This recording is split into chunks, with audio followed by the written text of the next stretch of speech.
السلام علیکم ورحمۃ اللہ وبرکاتہ۔ ناظرین، امید ہے آپ سب خیریت سے ہوں گے۔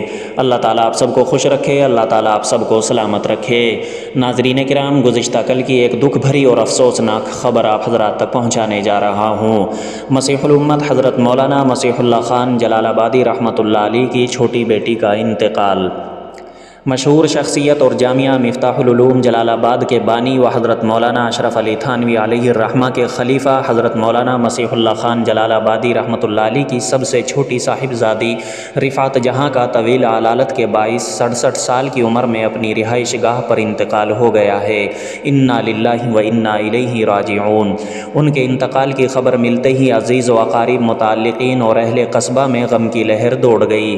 حضرت مولانا مسیح اللہ خان جلال آبادی علیہ الرحمہ کی رہائش گاہ پر مرحومہ کے بڑے و چھوٹے صاحبزادے جناب قاری محبوب و قاری فیض شیروانی کے پاس جمع ہو گئے اور ان کے انتقال پر اظہار افسوس کیا و تعزیت مسنونہ پیش کی۔ علماء کے علاوہ سیاسی و سماجی شخصیات نے بھی مرحومہ کی وفات پر تعزیت پیش کی اور لواحقین پسماندگان کے لیے صبر جمیل کی دعا بھی فرمائی۔